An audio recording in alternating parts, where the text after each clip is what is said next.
Okay, Samantha, you're on it? Okay. Yes. Okay, all right.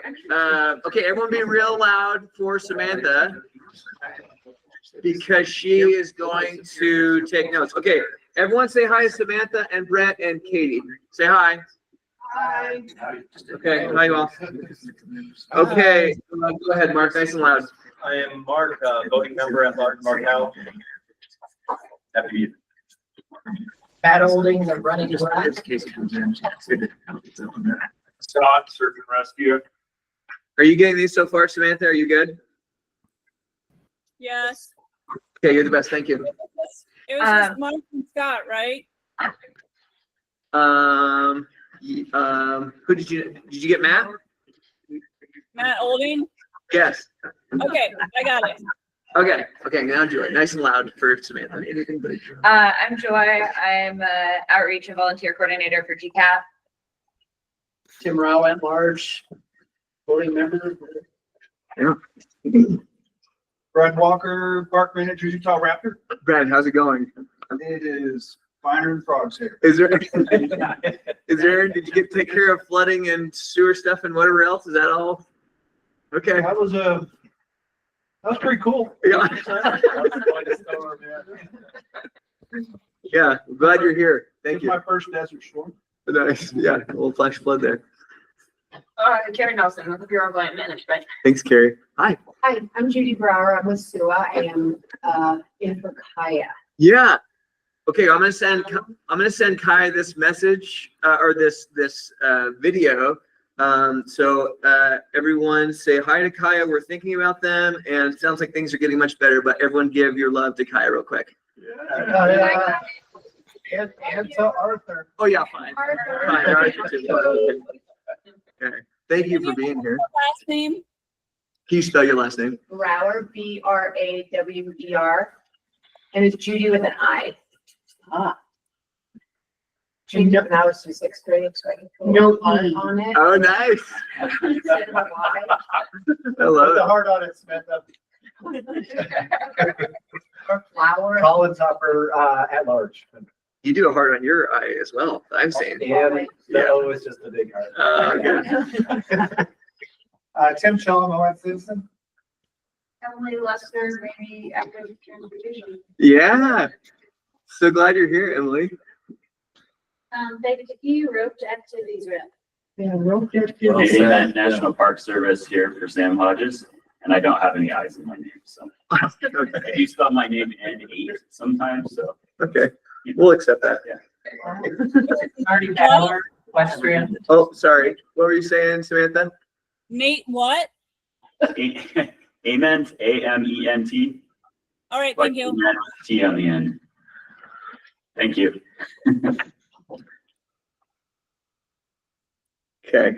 Where we left off? Yeah. Marty Marty. Bauer Marty. with an I. Equestrian with an I. I'm Kathy Grossman with a K and a Y. Yeah, we have to do this. Marty, real quick. I'm the secretary. How's Steven doing? Hmm? How's Steven doing? Oh, Stephen, he found some stability. Okay. He's using technology to motivate and get around and Cool. work on his ranch. He's doing much better, but he's very immune compromised. Oh, yeah. Cannot be. Okay. We'll share this video with them, but please pass along our love. We miss him. Oh, for sure. Okay. Yeah, and his spirits have really improved. Good. Good. So, Okay. All right, Jacques. Jacques, Grant County Commission. Just Jacques. You don't have to say anything else. David Glover, bike rep. Madeline Logowitz, GCAT. It is, not very often do you say Madeline. Is this an official meeting? Should we be worried? I about just that? want to do the IE. Oh, that's why. I get it. Okay, I think that's everyone, Samantha. So thank you for doing that. I got it. Um, Welcome. Great.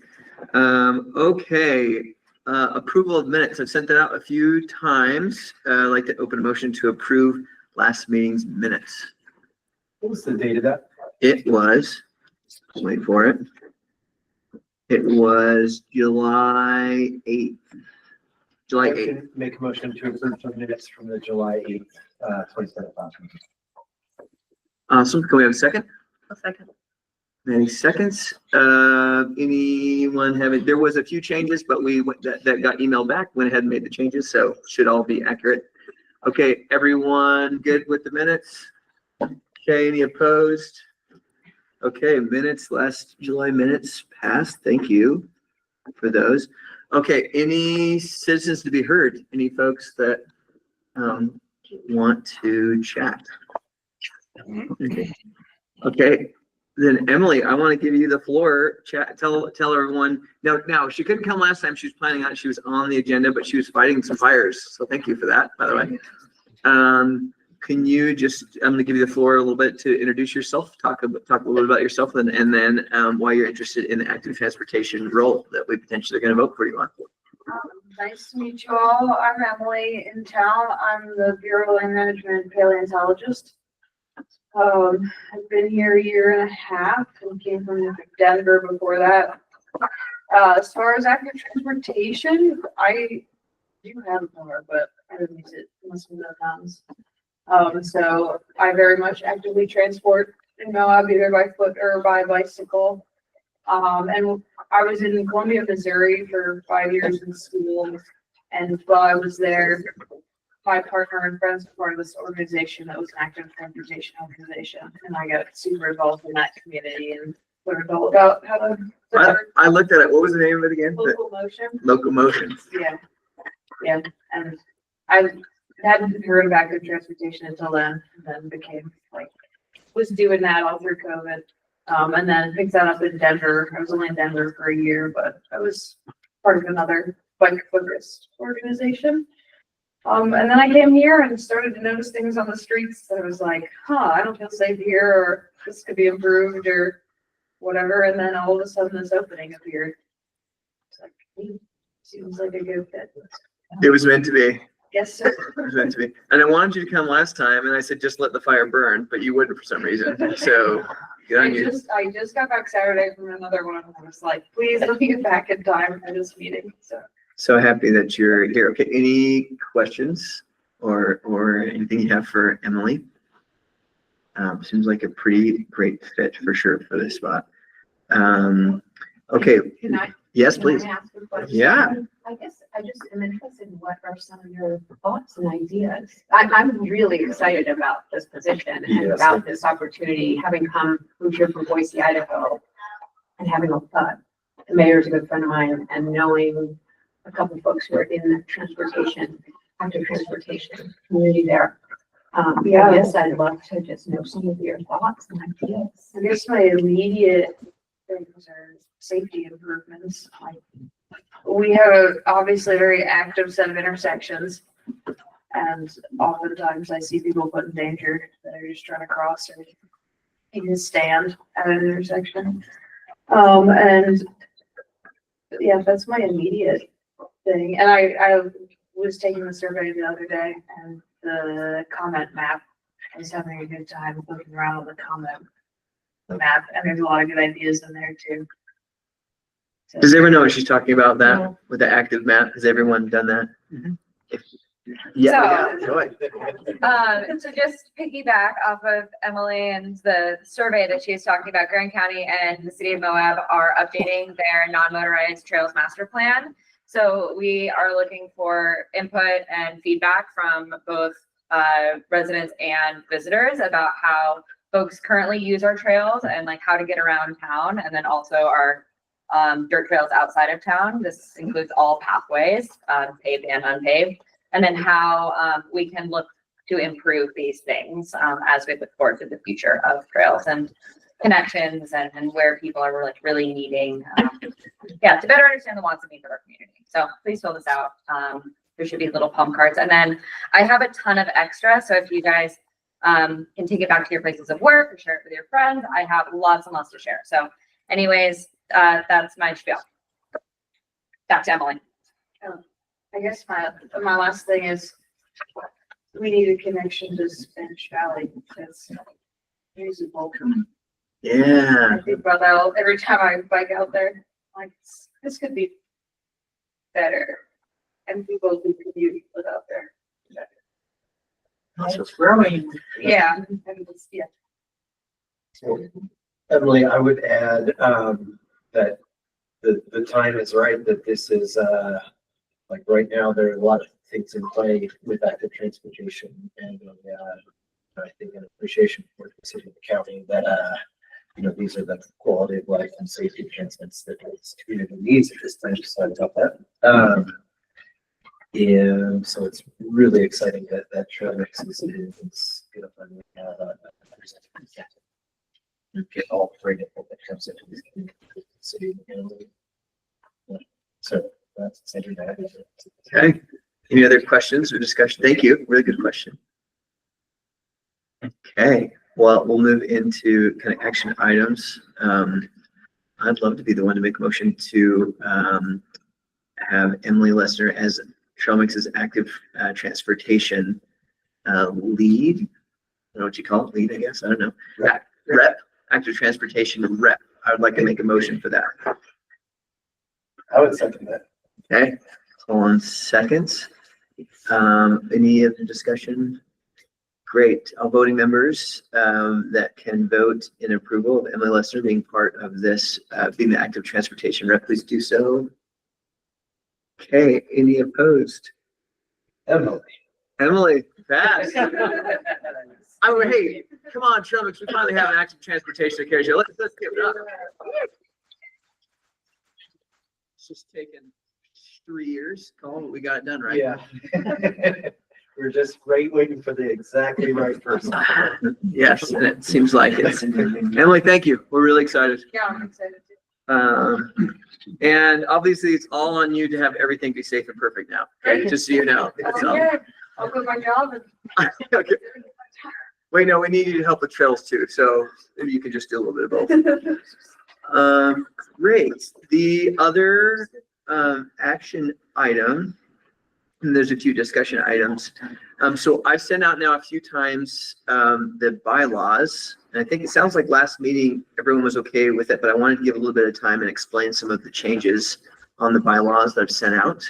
And so just want to have a little bit of discussion on that. Pull up. I know it's going to be really hard to read here, but just real quick review. The county attorney and the county commission asked us to take a look at them because we were one of the only groups in their bylaws that had attendance as previously had attendance, like you show up to this many meetings, then you can vote. And that was very unique. And so we met with the county attorney, was it been a year and a half ago, maybe 2 years ago, and they changed that adjustment. But there are a few things still that need some adjustment.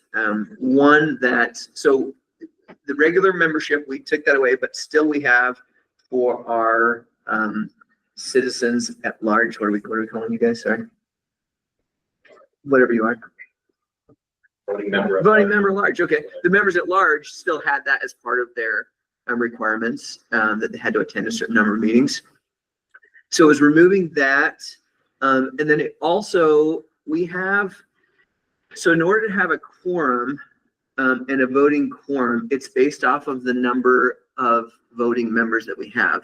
And in the old bylaws, we have some folks that have never been involved with it. And so, especially in the summer, sometimes in the winter, a harder time to get groups together, we technically wouldn't count and votes wouldn't count as a quorum unless we remove or add more voting members. And so I just want to chat a little bit about a few of these that we wanted to potentially take away and add. So we have SITLA. We've always invited SITLA. They don't typically attend these meetings. When I reached out to them, they essentially said, like, hey, let us know if there's something really just about SITLA, but we were not going to send anyone there. So they're right now on the bylaws. They're listed as a voting member. UDOT, similar. I didn't get a response from them, but we work a lot with UDOT things, but there won't be a UDOT representative coming. And then the Moab Trails Alliance. Maddie, can you tell me who that was or is? Is Kirsten here? Yeah, it's Kirsten is the head of that. Okay. It was kind of a side organization. They're the ones who printed remember the trail maps that all the bike Oh, shops yeah. sold, that we actually funded a lot of the, And they still do, and too. still do, yeah. Yeah, we get about Or- $10,000 a year. Right, yeah. Okay. So that was through their separate nonprofit, I think, that was created to help fund trail mix originally back. Okay. I remember I was involved back in like 2010 or something. And get the bridge established. Yeah, across it the was river. mainly the bridge, yeah. Yeah, right, exactly, and that too. Yeah, and part of, some of the bike path, yeah, funding the bridge. And the path out to. So it sounds like previously we're a lot more active, kind of beginning trail mix. Yeah, it was a lot more active. I think maps are mostly in that funding generated through maps. Yeah, analysis. but I would say that it's still relevant to the committee. Like I think we've utilized them with some financial pieces, with Mhm. some volunteer events. Is that right? Yes. And so it might, Okay. we might want that placeholder. You know, if Kirsten is here as her position as the ski rep, but if she wasn't the ski rep, it seems like maybe having somebody from MTA, if it still exists, Yeah, okay. Kirsten, Um, or maybe replace that with MMBA. And she wasn't able to be here or be on the call today, Kirsten. Yeah. I reached out to her. Yeah. Mm-hmm. Mhm. And so we can't have her vote twice, obviously, for that position. And so, are you think we need to tell them they need to have somebody here, for each meeting, in addition to Kirsten? And I don't know if they're, like, what's happening right now with them, if there is anybody else. Or if Ashley? She was involved. She was involved. I don't think she's been involved for a while. That could be wrong. Especially, Ken and Kirsten and Darcy. Yeah, Darcy Brown. We also can, we can add and just by votes, we can add and take away whatever, but I think, sounds like we're on the same page with Sitlin UDOT. Yeah. But the Moab Trail Alliance, I am Can I not, they say never, something? yes, please, Samantha. I don't know who said it, but MMBA, we might consider replacing the Trail Alliance with MMBA. I don't know how people think about that or what people think about that. And that might actually make sense for that conversation to happen between, MBA. MTA and MMBA, because MMBA also has their own financial component. And that they could help us out in this, now that they've sort of reignited, that could help us. It sounds like they serve, and I'm new here, so I don't know, but it sounds like they serve kind of different purposes, MMBA and MTA. I mean, I assume what MMBA is the Mountain Biking Association, it sounds like MTA is more in-town trails, is that? I don't think so. No. Yeah, yeah. Yeah, I think all Trails Alliance does now is the maps, right? As far as I know. Well, yeah, and I think some of the history of it was that before there was a department that existed, it was just this committee. And so it was an advisory committee to the commission that had a treasurer and had a budget, but was within government and had some restrictions on what they could do. And so the nonprofit was kind of a complement, because then it was a 501c3 that could maybe apply for things or do other things that the committee couldn't necessarily do by itself, including like they developed maps and developed partnerships with the bike shops and sold them and continue to sell them. And then currently, we still partner with them when there's something that maybe like as the county, we can't purchase, like for the volunteer end of year celebrations. Like they help contribute for like band or beverages, for example, things like that. On their website, it says it's a nonprofit that works to expand cycling opportunities for all abilities in Graham County.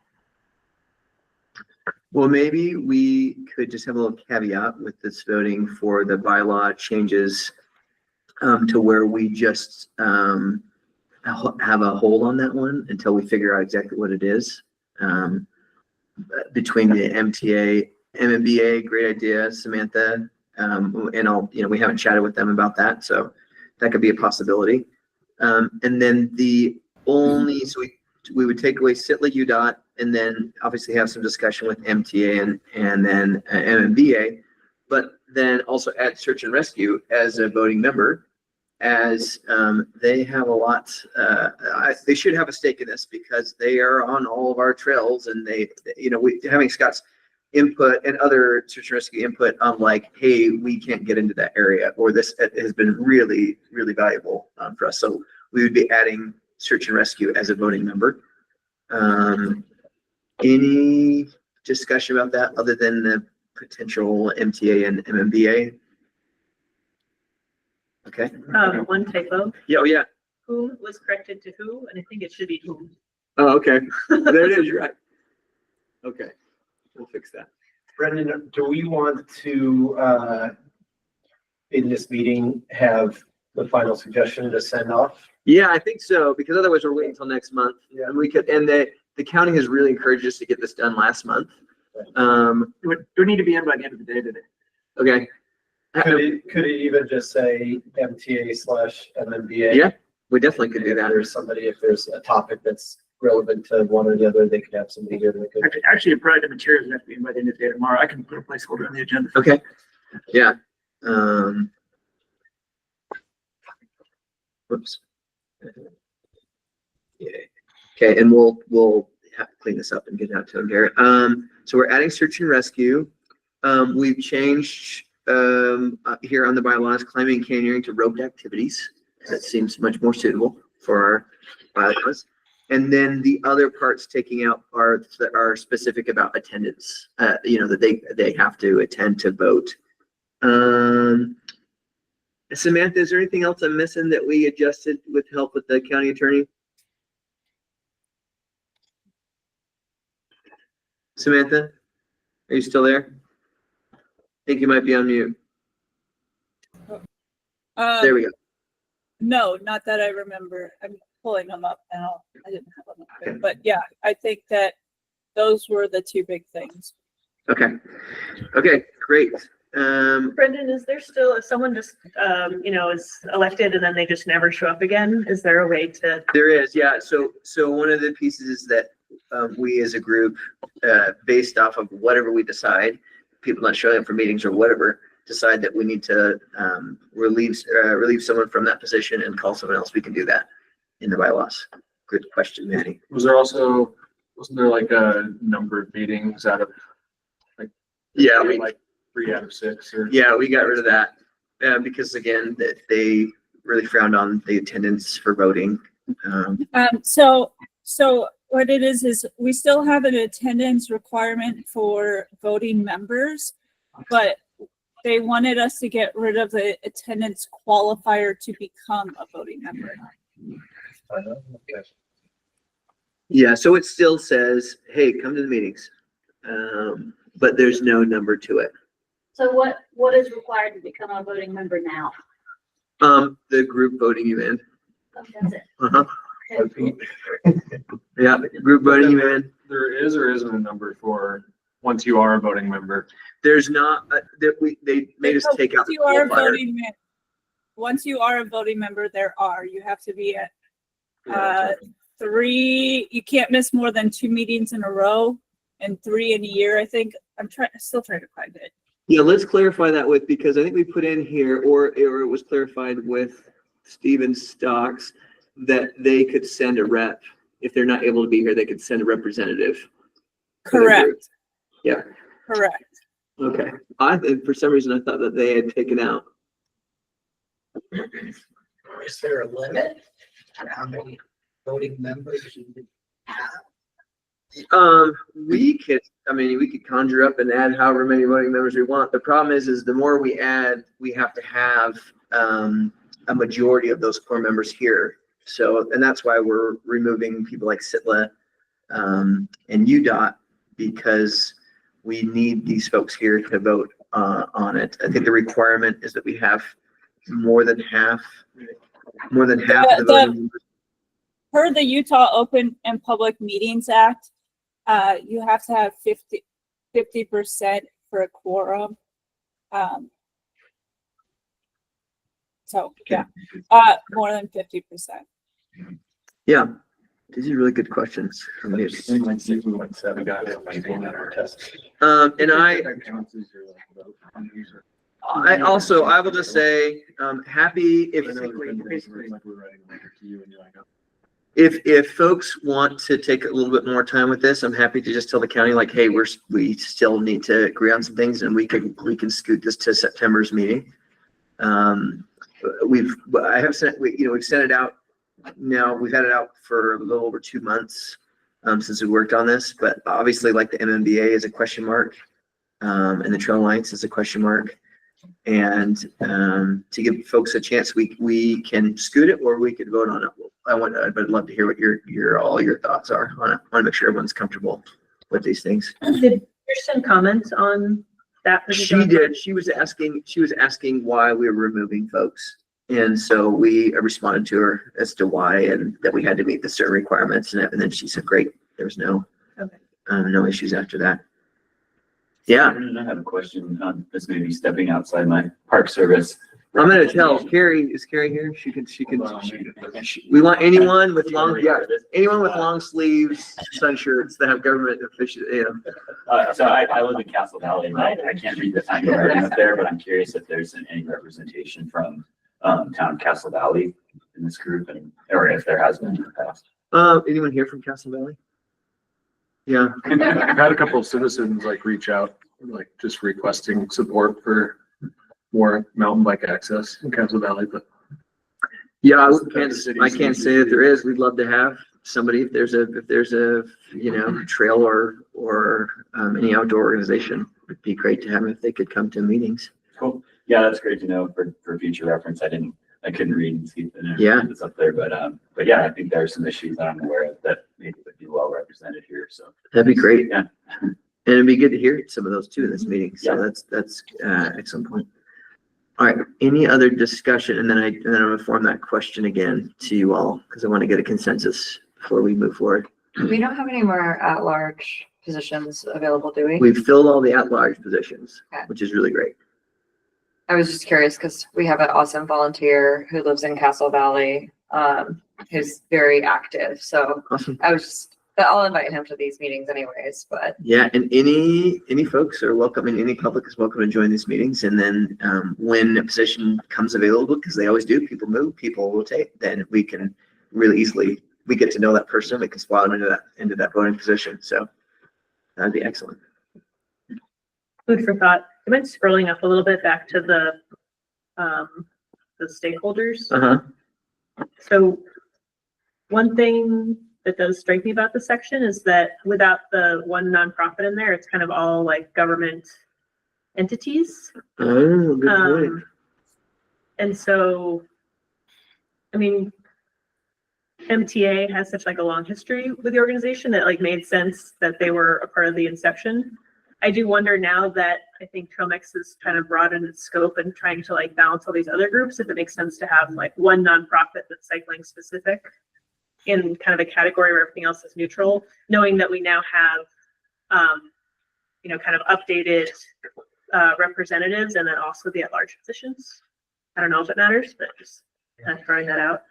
David, do you think that someone would want to attend? I know that you're already the biking rep. Do you think someone would want to attend and would attend each month from MMBA? Yeah, from that someone, group to come. And I know because Tyson is the chair. He's kind of attending when he comes. He's kind of attending as the GCAT rep, right? Or could we have him? He's coming to work. Because Maddie is the one who votes for GCAT.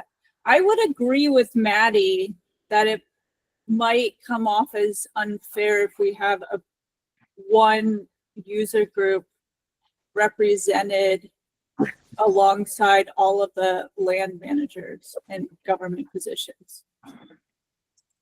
I'm just thinking like if Friends for Indian Creek wanted a spot or, like these other groups, and then we have one, but not the others, I think we would just need like a good reason about why. That's a really good point. You must have done this for a long time. Thought about these things for a long time. Two things that stand out for me is Sand Splats. Should they be here? And also too, the motorized committee, somebody from the motorized committee. I mean, those just stand out in my head. I invited the motorized committee and asked them if they wanted to be a part of it and potentially, and they are pretty busy with what they're doing. So they said, like, if there's something specific, reach out to us and we'll attend, but they didn't want to come normally. Andrea's come to represent Sand Flats, and we're talking about Sand Flat items. But I mean, if there would be really, especially when it comes to voting requirements for, people being here, that we have to have over 50% to vote and have it be an active meeting. We would love to add folks if it makes sense and it balances it out if they're here, right? Like, I don't want to add something into the bylaws because it feels good that we include that organization, but then they're not here. Does that make sense to? Well, it's Sand Flats. And ultimately, Sand Flats is BLM and Grand County, both of which have representation. That's a good yeah, point. that's what I was gonna say. And so is there another place that MTA or MMBA could be? Because what does distinguish them from some other nonprofits that could potentially have a voice here is that we utilize them for financial considerations, which to me should be balanced with having voting. Or so, but is there another, but I agree with your comment, but is there another place that MTA or MMBA could be? Because I think that's what you just said about MBA is that MMBA, that there's potential there, use their financial piece. I think that falls under David as biking, just as Friends of Indian Creek would fall under faith. Roped activities. Maddie. Just backcountry horsemen, I think is right, held the equestrian position just because that's the group. So I feel like there's some of that has naturally fallen in, but it's not formalized. Like, it's not the backcountry horsemen hold a seat, it's the equestrian group. So That's a really good point. It doesn't restrict it to that nonprofit, but that's sometimes how it shakes out. Yeah, so listed here, the other voting members that are kind of the non-land managers, right? Mountain biking, hiking, equestrian, non-motorized, snow sports, roped activities, running, and active transportation now. Yeah, I also have a question about stakeholders. Like, would you consider stakeholders also like SRP holders, like people doing business on trails on lands? Because then, like, that would beg the question of like who's representing all the guiding companies. Like, obviously, I'm overlapping because I'm a guide and run a guiding company, but I'm here just as a rep for an activity, not as a business owner. Well, yeah, it could be the same with like David. It could be the same with me. Right, we have outdoor businesses, so. But if us three didn't have businesses, we wouldn't be overlapping. So then you might have a gap in like business owners speaking up in these meetings. Yeah, and I have a lot actually to chat about that as we get further on into the agenda about kind of what happened with our last vote and some feedback we got. So that's a really good point. Well, it's not that nobody can't speak to their points to try to convince all the voting members. It's true. Yeah, we've never kicked anyone out or said they couldn't be here, right? So any business member, and they have come and voiced their opinions on in public, unless Colin, you've kicked people out before I got here that I didn't see. I think we've welcomed everybody. This is you, Brian. Yeah, we kicked out Brian, but that's for different reasons. I thought we did have a commercial running. Like a commercial thing at one point. Well, so he was, Matt Booth, what's his name? Justin was the running. He was the running rep. In that running race, like you said, that worked in David's position too. So yeah, I don't know what, and ultimately MTA probably would never have somebody, a representative here, because it doesn't seem to. Well, and even the MMBA, right? We have the biking rep, and they're very involved with. I mean, the MMBA also includes David a lot in a lot of the activities. That you do cool things around the cyclery, and you're involved with it, and you kept up the information. So, kind of to your point, Maddie, maybe we leave this as, which would be easy. Then we could vote on it today, removing this because we could say, hey, well, we have biking, and so they could be involved with that and show up to any meeting if they wanted to voice something.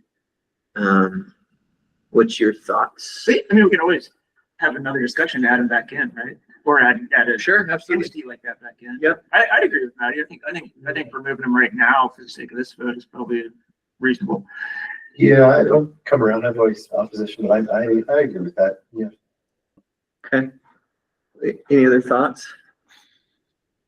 By the way, great discussion. Thank you. This is great. especially about bylaws, not super exciting, but thank you. But they're very important. Marcus got some note Oh, yeah. on the MMBA versus the MTA relationship. David's title is mountain bike rep, is that correct? Or is it bicycling? Yeah, mountain biking, It's a good question. Mountain biking. mountain biking So, here in the bylaws. in that respect, David's role, I think, covers like the mountain biking voice.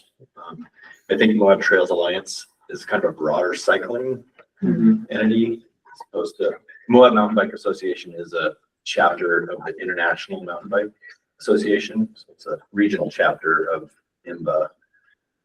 And so it's kind of overlapping, I think, the mountain bike voice, which I think David does a good job of representing. And Well, should we chat about, since we're talking about bylaws, like we changed rope activity, should we just change mountain biking to cycling?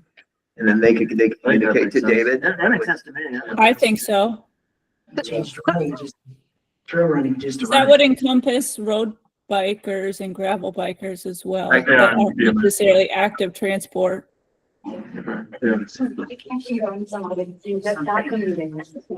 Okay. Okay, so that will be another change. We're all discussing here though together and looking at it. I like those, yes. Okay, so I feel good about that and really good point.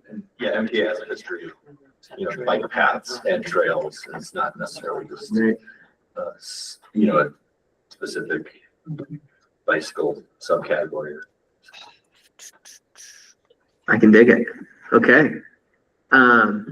Any, Professional. I've never felt professional. I don't know what I'm doing, but I'm glad all of you know what you're doing. Okay, how do we feel? Do we feel comfortable enough now that we've discussed this to send this off to Grand County? Today? Today, question mark, Samantha? Yeah. Okay, great. Yes, Well, I can make the edits, okay, because I That'd be believe great. I have the document with the edits. yes, I've got it up in front of everyone. Sorry, we've been looking at it. Sorry, I'm not sharing my screen, but we've been looking at it as we're chatting, Samantha. No worries. Okay, then, I would like to open up for a motion to approve the changes in these bylaws and submit them to Grand County. And those changes are removing the 3 SITLA, UDOT, MTA, and adding Grand County Search and Rescue, changing mountain biking to cycling, and climbing and canyoneering to roped activities. And trail running to running. Trail running to running. Okay, awesome. Thank you. And then the attendance requirement. And removing the attendance requirement for voting. Yes. Well, I'm Yeah. talking changes to what we're looking at. Yeah. Yeah. Okay. Okay, I don't have to repeat all that, but I'll take a motion to approve these bylaw changes. I'll second it. Okay, we'll do David since he's here in the room. Any other discussion? Okay, all voting members that are approve it, please raise your hand.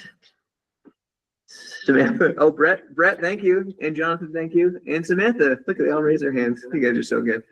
Okay, any opposed? Look at us, just getting things done today. Thank you, everyone. Sorry.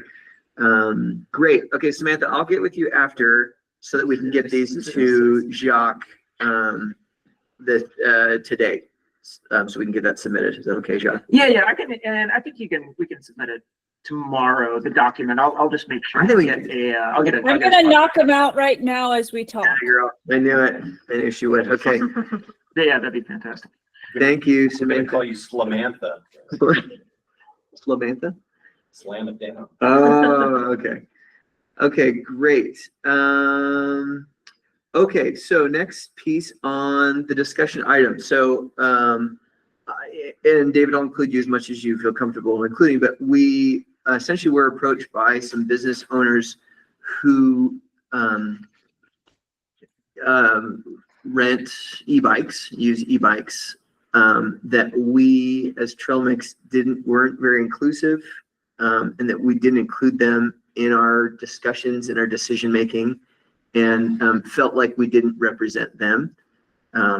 I chatted and let them know that, like, we've never told anyone they couldn't come to the meetings. Anyone could come voice it. We have a biking representative. David, I feel, has a pretty good vibe of the mountain biking and the biking community, the cycling community. But I want to discuss that. I guess two things. So for those of you that weren't here last time, we voted on our suggestion for the approval of e-bikes and what we as Trail Mix would like to see, which essentially was a variation of Article B, which was open up branch trails and a few other kind of in a slow transition. But we also asked for them to remove a few trails that were in that. And there was the motorized committee who said, hey, we want to open up all trails, all BLM trails. And there were a few business owners and other people here who said they would like to see us vote for C, which was open up all trails to e-bikes. Anyway, so a lot of feedback after to both David and myself that we were not inclusive of these companies, that they feel the opposite and they wanted to open up all of them, and they were upset at Trail Mix for voting how we voted. I feel like there was a pretty good consensus, but they thought that maybe people feel like they couldn't share their voices in here. And so I wanted to get your thoughts on it. But like, I feel like one of the things that Colin started really solid before I got here is making sure that everyone knows that their voice counts and that we're open to it. We'll listen to any opinion, whether someone agrees with it or not. And then also we've had lots of disagreeing discussions, which is great because and then we kind of come to a consensus. During this, we did all come to a consensus. All voting members voted for B with some variations, but they thought that potentially that was because people felt like they couldn't do something different. So I obviously didn't feel that way, but I want to chat with a few of you to see what you think. So David, maybe you can lead off kind of what your thoughts were to whatever you're comfortable with, and then I'd like to hear from a few others what your thoughts are on there. Well, I think you covered most of it pretty well. But there's a lot of people, even outside of this situation, who seem to have like an opinion that it's very intimidating and unwelcoming here. I don't know where that really comes from. I think some of our best discussions, and I love when people come in, citizens to be heard and have things to say. But yeah, I think I definitely didn't feel any pressure to vote a certain way other than what I thought was representing the bike community as a whole and not just the bike shops. There are a lot of people who are involved in cycling who are bike shop owners. Yeah, David mentioned he got a lot of emails, phone calls, and people just talking to him about it. And so that's what he voiced during the meeting. Job. Yeah, I think that's a little bit disingenuous from those folks. I think, there are people, for example, Reed is usually a strong part of our discussions here, and he certainly runs a business that e-bikes are a big part of his business. When he was here, he gave some really great points. Exactly. So there's at least one member of that kind of group was able to speak, and also it's the community. I'm also I feel like I'm a pretty have my finger on the pulse of the bike community pretty well. And I heard from a ton of people in both my roles as Trail Mix and as a county commissioner, and I certainly got both sides. But my feeling overall was that our recommendation more closely represented the views of the bike community overall than those folks' interpretation of it. And I do also think that this is one of the most, I'm on literally like a dozen of the boards and God bless you. And I think this is one of the most welcoming and inclusive of those. I think we see a greater variety of citizens coming to these meetings than I do in almost any other one. Usually it's just the 5 or 6 regulars, and that's about it. But Trail Mix is pretty good with the rotating cast of characters, people who rotate in as far as that goes, and has a good outreach to the community. And again, I think the important piece is that it's not, the bike community isn't the bike business community. And I know, employees of some of the businesses who might have felt slighted I heard personally from a number of them, and they disagreed with those business owners' representation of what they thought should have happened. So, and there can be, the other piece of that is businesses, there's things like the Chamber of Commerce that can weigh in. There's other business organizations that have absolutely every right. And I think businesses generally do have a strong voice in everything political in this county and elsewhere. So I think having a true kind of citizen group is really important. And I think giving voice to that, and not just with the business owners come up with is important. And also David's a business owner. Like he's not just a representative of the community, but he owns a business. Like, so when you get down to it, I mean, we don't have to have representatives who are business owners here. Yeah. It could be anybody. And I think you get, maybe a different perspective, but David knows the ins and outs of it, and he knows how important e-bikes are to business. Yeah, I really appreciate you saying that, especially being part of lots of different groups and how you feel here. Yeah, I really appreciate that. So I would just say, before I was in this position, I only knew about this position being open because of Kaya telling me, Sweet. and urging me to come and Thanks, show up. Kaya. And yeah, but I would say that it's intimidating to show up to any meeting of people you may or may not know and speak up about something. That itself is just an intimidating experience. So I would say that it's not the fault of this group. It's just that these business owners are perhaps pointing blame at a situation that's just intimidating in general. So like, I was intimidated the first time I showed up here, and I wasn't coming to advocate for anything. I was just intimidated because it's a socially intimidating experience to show up in a room of people who know each other and meet regularly, and you're an outsider. So I would urge us to not take it personally. But I would say one thing we could do better is really advertising that this is a group people can show up to. Like, I wasn't really aware that Trail Mix was this meeting that I could show up to and advocate for things. Yeah. And so maybe that's something we could figure out a way. I don't know if it's like getting the Sun to kind of advertise that these meetings are happening regularly and that we encourage people to come speak up about things that matter to them. But perhaps that's just a way we could bridge that gap. And That's such a great idea. yeah. Teresa was here last week, Teresa King, and she said if somebody would write up a little ditty about each Trail Mix meeting, just a quick little article, and send it off there, she would post it every month and put it in there for us. We just have to have somebody to do that still. I think Joy volunteered. And, Yeah. and so I think as early as maybe this next issue that she'll do, so like September's, we could have something in there. So And I that'd bet be the something Sun good. would post on Instagram for us too. I mean, Maggie's awesome. She And is, yeah. I bet she would totally post like, hey, Trail Mix meeting's happening. If you have a trail related topic, citizens are welcome to come speak. Yeah, and a really good point where you said like, hey, I don't think we should take it personally. I don't think we are. But I also am like, I think one of the biggest fears is that folks don't feel like their voice matters or that they're included. Totally. And that's the whole point of this, is they are. I'd like to speak from the opposite direction because I'm not a business owner. I'm just a retired guy in the community. But I can tell you that the people I talk to on the trail, and we've discussed some of the business owners that have kind of thrown this committee under the bus, they think it's the exact opposite. They think that business owners in this community are profit driven, and that's one of the main reasons they're pushing the e-bikes and a lot of the other things. It's not necessarily that everyone can afford or wants to be out on e-bike. It's that some of these business owners, and you got to respect that, they got to make their money, they got to keep their employees and stuff. But I mean, we were up on the mountain this last weekend, and one of the volunteers there came to this meeting to talk about there should not be e-bikes on trails that were not built for e-bikes. They're built for non-motorized travel, and he feels like he got thrown under the bus by business owners because, oh, Trail Mix isn't doing the right thing by us.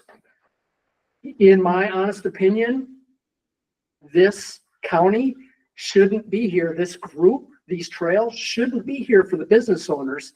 They should be here for the people that volunteer and the people that ride the trails and the people that are working hard and move here or live here because they want to live here, not necessarily because they're a business owner or want to make more money because they're renting out e-bikes and stuff like that. Sure. And the person I'm talking about and there's been more than one because I'm out on Pike Dream all the time. And I've been shoving rocks off the trail and stuff like that. And people stop and say, hey, you know, what are you doing? What's going on? And I'll kind of explain to them that, hey, you know, kind of an adopt a trail thing. And we're trying to keep the trail in nice shape and stuff like that. And most of the people that I've talked to from the community have agreed that, you know, there's too much push by the business community to steer this county in a certain direction. That, hey, you know, I live here. I want to live here, and maybe the decision shouldn't be made by the people that are just going to make more money from those decisions. Sure. So There was a hand over here. Yeah, so Jacques said that, you know, it was a good point that we represent the bike community, not the bike business community.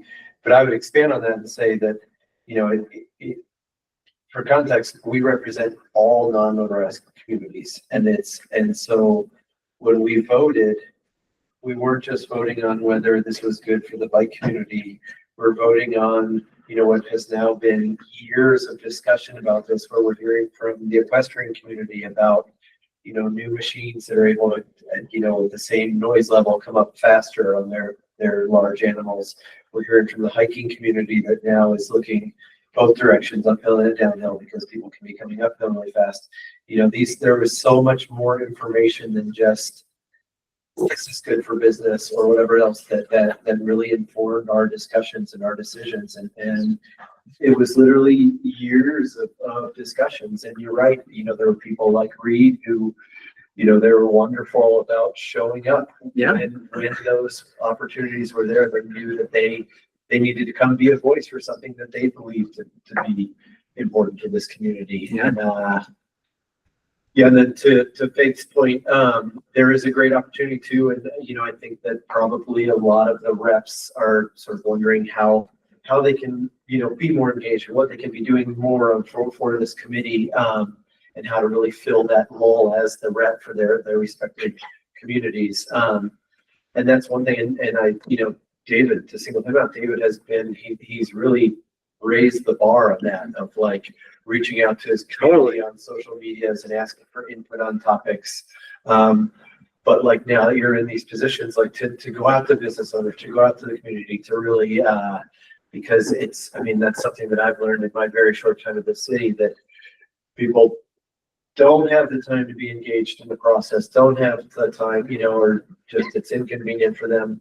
But then when decisions are made that, you know, don't perfectly align with how they would want those decisions made, then they become really upset. And so, you know, it's not our responsibility to make sure that those people's voices are heard, but it is something that we could do a little bit better at.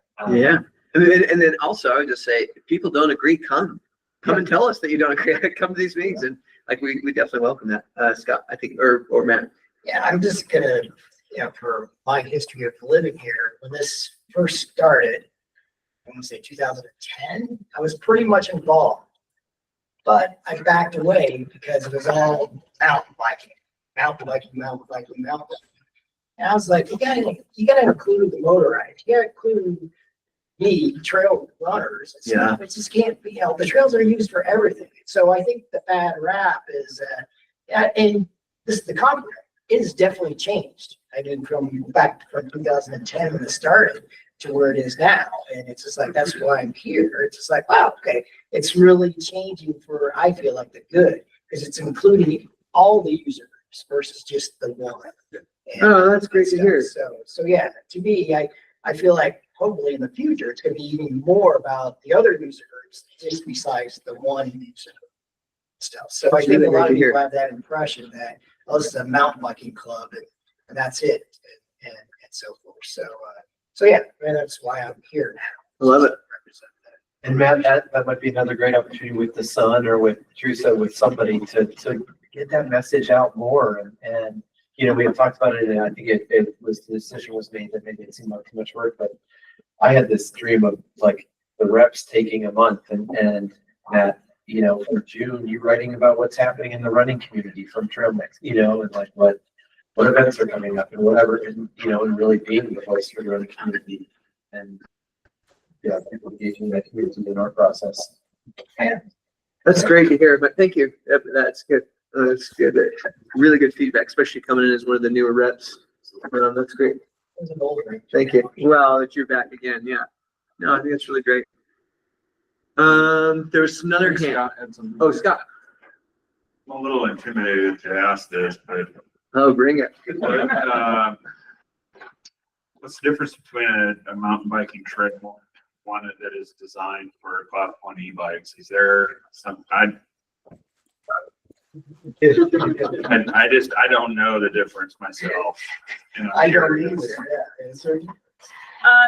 Yes, and this is a topic that I would say to some is controversial because there's one study that's often cited that's in an environment very different than ours that showed that in certain ways there's no difference on trail impact. However, in our area, I think we have some specific concerns because we have a very different soil type than, for example, like a forest in Oregon.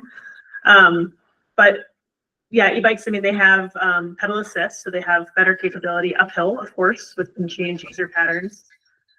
They also potentially have better capability in sand, which is a major concern in our area because one of our main maintenance issues is user created damage when people go off trail, either passing or just they see something and they go. So one of our concerns is that the barrier that's keeping a lot of people on the trail in certain areas is really just that it's harder to go off trail. And that if they're more easily able to, they probably will. And so we're concerned about some increased maintenance. So some solutions to that might be like hard barriers in some areas. So installing fencing, things like that. For Mud Springs, which is specifically designed with Class 1 e-bikes in mind, most of the entire system is going to be bench cut into the hillside.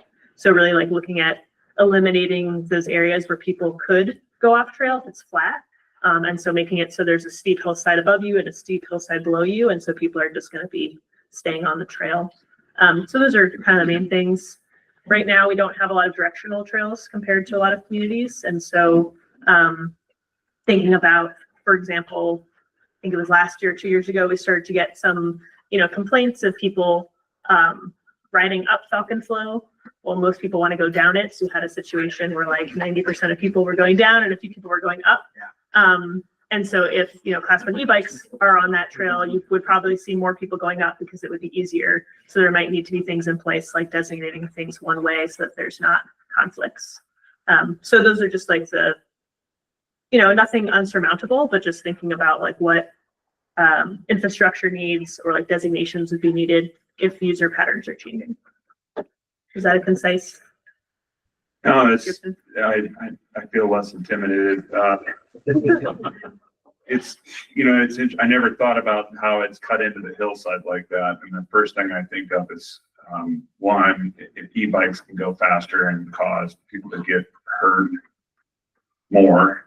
And why would you worry about that at search and rescue? I don't know why you would worry about that. And then I think, well, when I got to go pick them up, that's probably one of the most difficult carry outs is the trail on the hillside because we can't have people on either side of a litter. And there is some nuance to like the speed aspect. Like some things that people talk about, for example, there was an argument that e-bikes are heavier, so they have a different impact on the trail. But then also, of course, people who are riding the bikes have different weights. And so that might be negated. And I think it's the same thing with speed. Like some people are just a lot faster on bikes. I think the nuance comes in that if you have a pedal assist, it might make people faster in areas on the trail where they were traditionally slower, like those uphills. And so if the trails are designed to slow someone down with an uphill or a feature before they reach a technical section, and they're coming into those with more speed, then that's might be where you see problems. But for going downhill, like those speeds, probably not too similar. There's a guy, Jonah, who's doing like really detailed studies with cameras, and also not just looking at like the average speed of like when someone goes from point A to point B on a trail, but really looking at the speeds of people on specific obstacles when they're encountering different places on the trail. So he's like really trying to dial down that nuance. But I think that's the stuff we're thinking about for Mud Springs of we can't necessarily rely on some of those traditional methods to lose speed, knowing that people are going to be using different types of equipment. Who is that person then? Who's Jonah? Jonah, I'm trying to remember his last name. He is employed by not UDOT, but like the National Department of Transportation. And they did one study on Slick Rock. I think it was in Oh, I remember that. 2024. And then, they were scheduled to come out to go to Dead Horse and do another study out there. And we were excited about it because it would be a study that was specifically in our environment. And I don't know. We're still working on it. Okay, great. Cause I hope it wasn't He was funded. trying to manage some funding challenges, obviously, and then I chatted with him back in June and asked him the status, and he said he was still hoping to do the study, we just needed to figure out budget and funding and that sort of thing, so hopefully he'll make it out. And I think he's with the US Department of Transportation, under Volpe, so if you want to Chirenza? OLP, Yes. there's information on the studies there. Jonah Chirenza. What a name. Thank you. Sorry, Carrie, I didn't see you were behind the pole. And I think there's also a concern, just getting back to this point, which I've actually run into several times, is you get people on trails that are too hard for their ability because they have a motor and they think they can hit something. I've experienced this numerous times in Boise and here, having to get off the trail because people are passing me on their motor, with their motor, and then coming up to a technical section where they are stopped in the trail and me having to get off my bike because I can't do, because I have to. Okay, Bill. And then I'm ahead of them and then they're waiting for me, or then they pass me and it kind of is this leapfrog. So, that is also a concern with, in my personal experience. Thank you all, for your discussion on this. We've got to get moving because we haven't even got to member reports. But I feel like, I feel okay about responding. I told those individuals I'd call them back, and after we have this discussion, I feel pretty good about. Yeah. Just on, not talking about e-bikes anymore, but just talking about the group and getting info out. I think if we can figure out better ways for like reps to be contacted, because reps can't go and talk to every single person. Like if we have a way to get an email out there better. I know our website is something that we're always hoping to improve, but it's kind of difficult to do. And that there is like there's still a lot of confusion about like what trail mix is and what GCAT is different from trail mix. And a lot of people think trail mix is the mountain bike group, and it's not. Just getting that and trying to get all that info out there again. Yeah, that's a great idea. And I think, Just did a social media post like Yeah. less than 2 months ago of like what is trail mix, and Yeah. like as you carousel you like break it down, and it's currently pinned on all of our social media, so like Yeah. it was a really good job. yeah, I that also, did a great job. And I think we do a great job on social media, but there are a lot of community members that aren't on Sure. social media, or even if they are, they don't use it or they don't find that stuff. You know, Tim is often coming in and he's like, when's this dig day happening? I haven't seen anything about it. I wanted to, I guess on the website. spotlight, oh, sorry. Go ahead, Samantha. I wanted to spotlight each of the reps in that single post that was done was supposed to be the first of many. And we kind of forgot about it, but spotlight each of the reps so that people know, hey, if I have a biking question, I go to David. If I have something about roped activities, I go to Faith. Just to introduce the reps to the community. That's a great idea, Samantha. I'll put that on my to-do. So I wonder if it is like, do all of you guys have like a little bio, or like could you guys all write like a little blurb about yourself and like in your role, and then maybe a photo of yourself like doing something in your role? Like David, maybe you send a picture of you biking, and Faith, maybe a picture of you climbing or highlighting, or and folks in our national parks like with a badge and say like, oh hey, this is how you get a hold of me, and then like I can kind of queue those up and post those periodically, so then Close on, Brian. Okay, close on. Okay.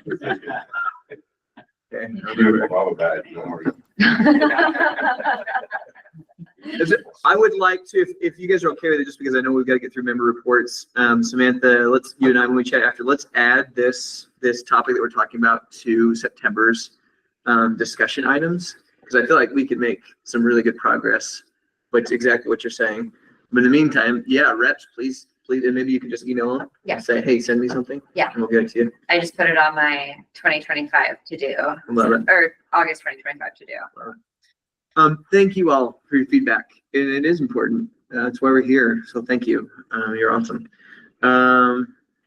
Carrie, Maddie, can we cover Mud Springs just super fast before especially the volunteer dates? Gonna start us off. Sure, I think the most exciting thing, we broke ground. Yes. We built new trails. I think, let's see, August 18th, we'll have our engineers on site, starting the trailhead, pulling the trailhead and, getting ready for gravel, toilets, that sort of thing. And we kind of moved on to phase 2 yesterday, and we have a plan to continue designing and lacing trails so that we avoid idling up edge. So feel good about that. What else? Maybe. Well, most importantly, I was on vacation when the ground was broken, so that was fun to return to. Yeah. So thank you, Carrie and Brendan Yeah. and Tyson, who's out in the field right now. Everyone just happened. It's great. Please add to your calendar. So take out your phones and please add that we're September 27th. That's National Public Lands Day. We're doing a big volunteer day at Mud Springs. What was it again? September 27th, National Public Lands Day. And then we're doing an additional, these are all both Saturdays because the public has said they really like to come help on Saturdays. And then additional volunteer day, Saturday, October 18th. We would love to have all of you and your trail building pals. It doesn't matter about experience because we're just going to be moving some soil, right? Mm-hmm. Just don't hurt each other. Yep. Just Okay. watch your back. Yeah. And when Maddie says that, you better watch your back. That's awesome. Anything else that we should mention?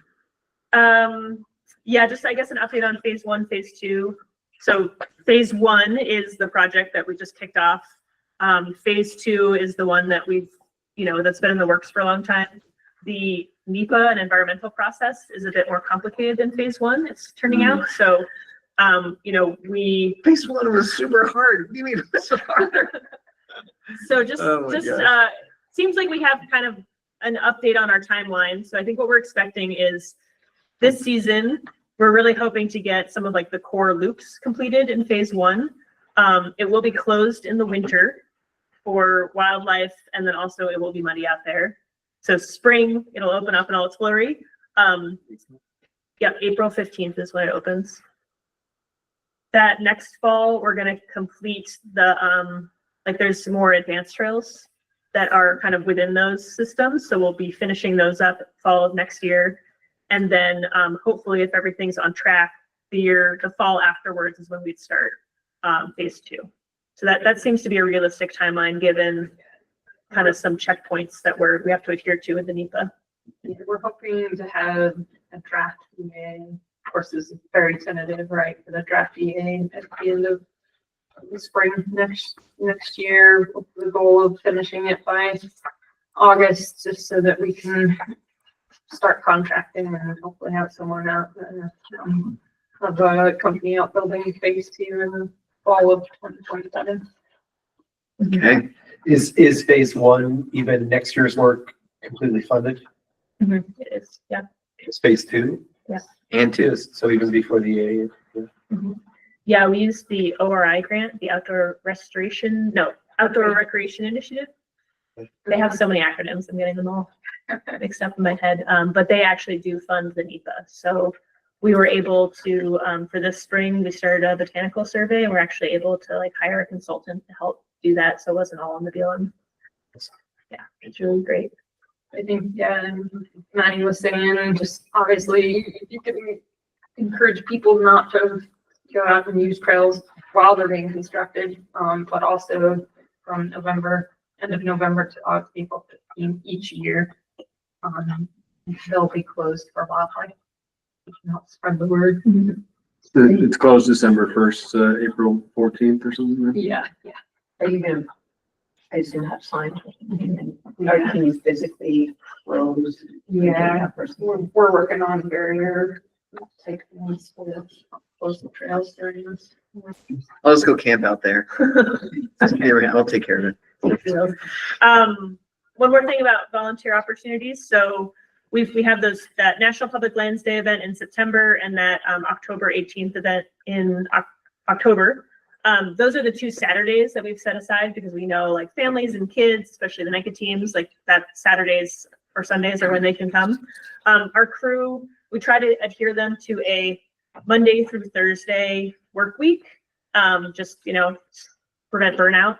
So we're going to have them have a week kind of getting settled in out there. And then we're going to open up some of those weekdays to just open call for volunteers. We'll be hosting those primarily on social media, but probably Tuesday, Wednesday, Thursday, we'll either be doing specific calls for volunteers or it'll be just, a standing day to show up. And then also if you have a group like a business or somebody and you want to just schedule a day with us, you can just email Joy or me or whoever. And we can set those up.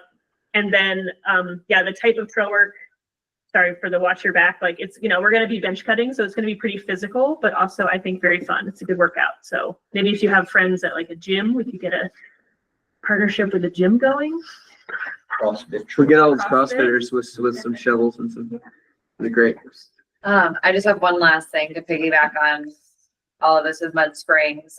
So we've decided not to do a Trail Work Wednesday on September 3rd in order to focus volunteer efforts on that National Public Lands Day at Mud Springs on the 27th. So it'll still be warm, let it cool off and then really like hit the ground running on the 27th. For some other volunteer opportunities that we have, if you guys would like to be involved in surveying the Mill Creek bike path and how folks are currently using it, it again helps us better understand for our master plan. So we have some shifts available this Saturday if you guys are interested in hanging out on Mill Creek and chatting with folks. And then also again on Monday, we're hoping to hit some weekend traffic and then also our like before and after school and before and after work kind of traffic as well. So Joy, do they have to talk to people or if you want to be an introvert, can you just click the counter?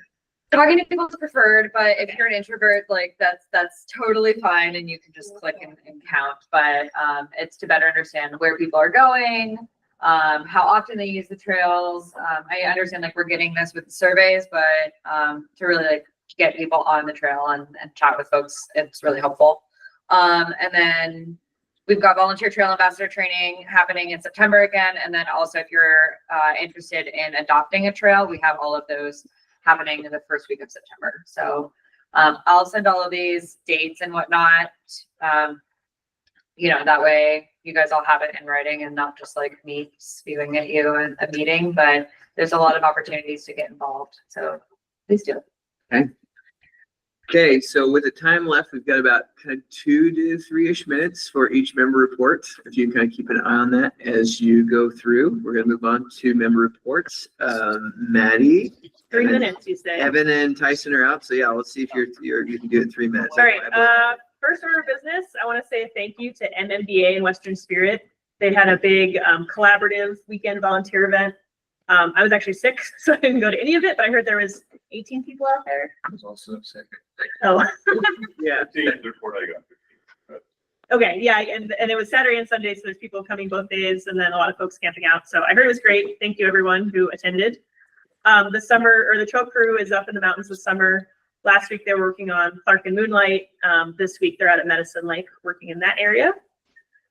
Mud Springs, we already covered it. The non-motorized trails master plan update. We're, in my opinion, in the most exciting phase where we're actually like asking you for your ideas. So, there was a lot of build up to get to this point.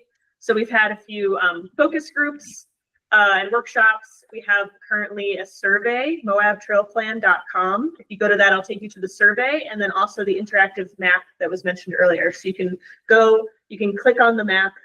You can comment on active transportation or recreation stuff. And you can also look at what other people have commented and you can actually give them kind of like a thumbs up, thumbs down and sort of comment on their comments as well. It's pretty cool. So now is the time we're gonna we're hoping to basically have comment period open for 30 days and then close it so we can move on into formulating the draft plan. If we don't get as many surveys as we need, we might extend that, but it's really helpful to us if you go home after this and just comment away. Moab It's Trail really Plan. easy, really easy to do too. It's pretty quick. We When restrained is that? ourselves. When's the closing date? Let's say end of the month. Yeah. And then Responsible Recreation Program, the podcast that we've been working on for quite a long time, it's about to be released. So this is Whoa. The Back from Beyond. Thank you, Scott, for all of your work on it. Oh, there's still work to be done. So this is a podcast about Grand County Search and Rescue, sort of fantastic adventures gone a bit sideways. And so the idea is it straddles that promotion and that it's talking about how great Moab is, and then also how great search and rescue is, and integrating in some of that information about how to avoid becoming a rescue. So it integrates in that responsible recreation information for folks. So you can look forward to that. We'll kind of announce that when it's released. And then on a lower note, but also I'm glad I get to clarify because I think it's been a bit confusing. So the Moab Trail Ambassador Program, which was the talk of the town last month. So there was a vote at the July 15th meeting that voted to continue the program until the end of this year at a reduced funding level. So I think there's been some confusion, especially because people don't necessarily always have the distinction nailed between like Trail Mix, GCAT, Trail Ambassadors, the Trail Crew, etc. So we're talking just about the Moab Trail Ambassador Program, which was previously funded by TRT. That TRT has gone away, and so that's the funding gap that was being discussed. And then for 2026, it seems likely that the county will not be funding the program, and so we're currently looking for solutions to that. That was probably 5 minutes. No, you did. That was really impressive. Thank you. And thank you for everything you're doing. Current Trails, please thank your trail crew, Evan, Tyson, everybody. Thank you. You guys are awesome. So lucky to have you. Okay, how about the BLM? Let's maybe start Katie. Katie, you'll have to unmute actually, no, you're not muted. Katie, what do you have for us? Oh, I'm sorry, I wasn't muted that time. I didn't understand. No, you're good. You're good to go. Not much, except for Mud Springs, of course, which is the big news, but we're getting new signs up and we're trying to make improvements to some of the facilities. So that's all I have to say. I'll leave it to Carrie. Awesome. Carrie. So we closed the comments on the e-bike, EA for authorization of e-bikes on the mountain bike trails. We did get close to 1,500 comments. 1,200 of those were a form letter, one single form letter. So we had about 300 comments that were actually independent comments. And I think we're in the process of parsing through those comments and discussing how this applies to a final decision, but we are on track for having the final decision and final EA completed by end of September. So more to come on that. Awesome. Thank you. Anything else? That's it. Thank you for being here. Yeah. Glad to have you back. Brian. All right, 3 minutes. Fire is the big thing. Holy cow. So we are in stage 2 fire restrictions, like a lot of folks. That means no campfires anywhere for these campgrounds. And for the first time, kind of surprised me, we are not allowing chainsaws to be used on the mountain from 10 a.m. to 10 p.m. So getting that word out because this is the new thing that we've never tried since I've been here. Midnight chainsaw. Yeah. You know why that, it's a great band. It's Yeah, I mean, that's right. Likely to start, or most likely to start a fire. Brian, does that include like electric chainsaws too? Good question. I'm saying no, because my truck is using one right now. So it does say internal combustion. Okay. But that came up this morning, so I looked it up. Yeah. But yeah. Cool. So kind of a big deal that's woodcutters and everybody. And Yeah. we haven't done much education about that yet, so kind of get that word out. Deer Creek, everybody saw that over the last month. We ended up, it's still active, but it's 100% contained, and it ended up at 17,700 acres, which is the largest fire we've had on the district. since we've been recording Wow. acreage, so huge fire back there. There's still a closure. We changed it and closed up less country, around that fire now. So Buckeye recreation area is open, but all the main accesses other than lower 2 mile are open now. So I know there was some confusion with Geyser and what was open up there. The sheriff did a few things, differently than we did, but now that's all open. So 2 mile is open. We're probably going to keep the 2 mile OHV trail closed. It's still in the air, but that's where it burned heaviest. So if you know that area, it burned right over upper 2 mile trail and lower 2 mile trail. Kind of got nuked in there. So we're going to probably close that down for a year or so, let it rest. And then our whole trail crew is basically been sucked off on fire for a month. So it's kind of like all hands on deck right now. Fire, everybody's doing fire. There's not a lot else happening on the forest right now. They're starting to come back, my trail crew, so we will be getting back on trails here for a little bit. So we mentioned the volunteer event. I think everybody is involved with that. I was gone too, but we did have Alex. We had one Forest Service person there. Nice. 15 folks out. Sounded like it went well. Got some reroutes done and some work on the trail going from the water. So great. And then, like Manny said, GCAT's been up on the mountain last little while. And I checked on him last week and I actually saw Maddie up there at the field. So Whoa. Was I sitting? I was. End of report. Loop Road, I had a question about Loop Road. Yeah, what's quick? Can you just give us quick updates? I didn't check this morning, but I think it's still closed on the mountain. So between 8 and 5, it was last week. It opened up Thursday and Friday, but I think it's back and having it closed. Okay. Can you remind us? I'm reading the email right now. It says above Hardgrade Road is reduced to 1 lane controlled by flaggers while crews work on the shoulders. So it sounds like the workday closure is not in effect at present.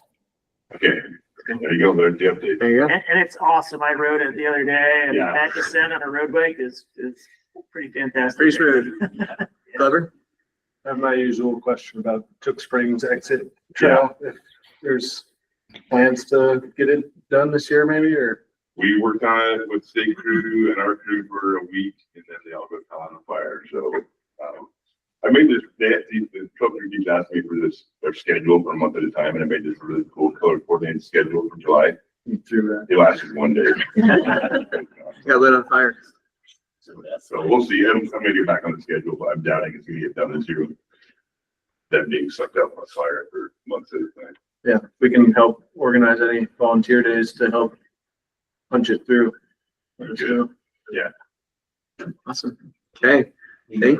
Thank you, Brian, for your help and input. Appreciate it. Yep. Nate? Yeah, happy to be here in Sam's place. He's riding his bike a million miles somewhere. I believe it. Yeah, just a couple things relative to trails that are probably most pertinent for us right now. We put a lot of effort into marking Devil's Garden primitive loop, as well as we have temporary marking on the Syncline loop, which are to like the Eye of Sauron, solid spots. They are. And all right, so we looked at our SAR stats recently, and we're about 20 to 25% down this year on missing person, lost party searches in those 2 areas in particular. So it's working. The permanent markers on Syncline are still a work in progress, but we're almost there with Devil's Garden. So that's pretty exciting. As someone who's wandered around Devil's Garden a lot, looking for people who are lost and have cell service, very, very grateful for that. Yeah, that's great. Yeah, that's going well. And then I assume in other meetings or in other venues, you all are aware of the proposal for the gate on the White Rim at the bottom of Schaefer. That continues to progress along, getting all our ducks in the air. That's probably happened. So I don't have many specifics yet on that, but that's still moving its way forward. And coming back around to the e-bike topic, I actually started with the help of a couple other people, e-bike patrol programs for the parks and on roads, on trails, obviously. But I've had surprisingly positive response from visitors, particularly on the bike and for the bike patrol program. They really like it's quiet and it's sort of mission. And I just think it's really cool that the Rangers are out patrolling on the e-bikes. So it makes me think of like the potential for promoting riding e-bikes on roads as well. And I think it's quite fun to ride on double track on an e-bike. So yeah, that's been an interesting experiment, and big thanks to CNHA. They provided the funding for those bikes. It's been pretty successful. And you were in charge of writing a grant to do that program, weren't you? Yeah, we've gotten Good for you. or two rounds of funding and then a separate pot of money that had funded the program so far. And, yeah, It's cool. it's going really well. We're learning a lot. And And carrying an extra battery on an e-bike to ride the White Rim in a day makes for a very heavy bike. it does. Just in I case remember. anyone's curious. We hefted your bike. I remember that Oh, volunteer. yeah, That on the was, guide trip. That was awesome. it was pretty impressive. Yeah, Thank you. More emails coming in. So we do, just so you know, because we can't necessarily, or we don't have to list our reps' email addresses publicly, because then the county would have to pay for them. But there is a Gmail, a Trailmix Gmail. So I get lots of really funny things. Sometimes I forward them to Mandy. Sometimes I can just respond. But there are folks that continue to ask. So if you can just please pass along about more biking accessibility in Arches. That's one. That's it. So if you want to pass that up, I'm sure they've heard it, but may as well continue to pass it along. Yeah, Okay. absolutely. Thank you. Appreciate it. Also, thanks for filling in for Sam. You look much tougher than he is. So I'll pass it along to him. So No way. Brad, you got your flooding stuff taken care of? Let's hear what else is going on over there. Yeah, park's still there.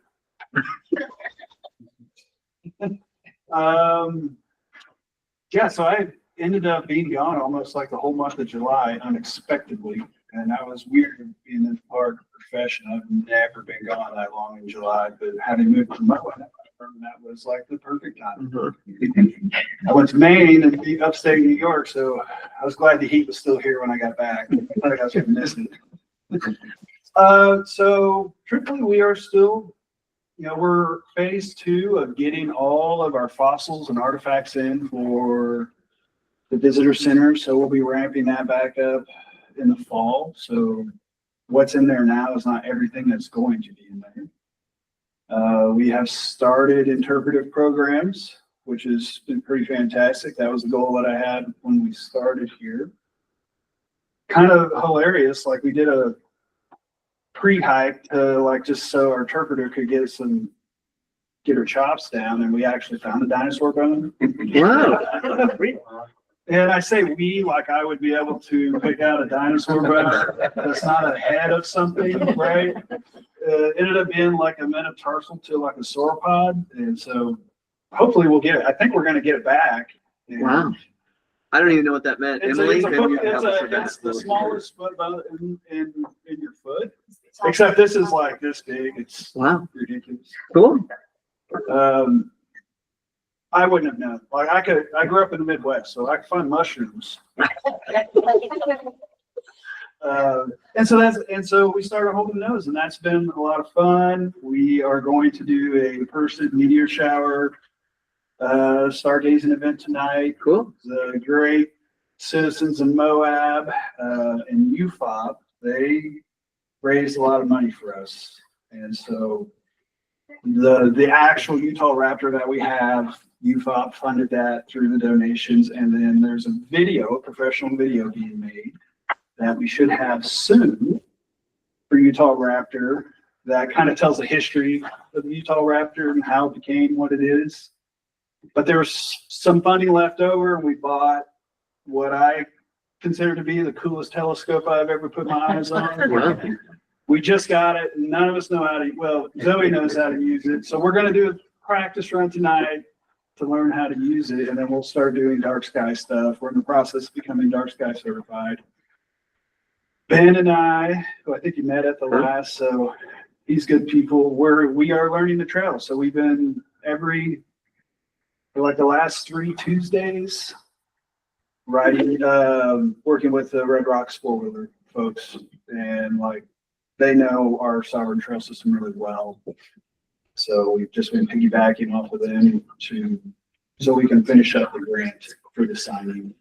Cool. And I would be interested in, and I'll reach out to whoever. I honestly don't even know who to reach out to yet.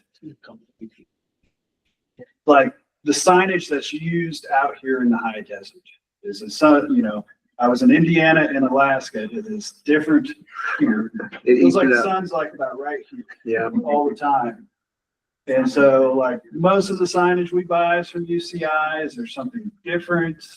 You know, do I even? He has some great resources here between Carrie and Maddie and. So we are like this close to start Right. ordering them because, you know, I just got to figure out what to name some of these that don't have names.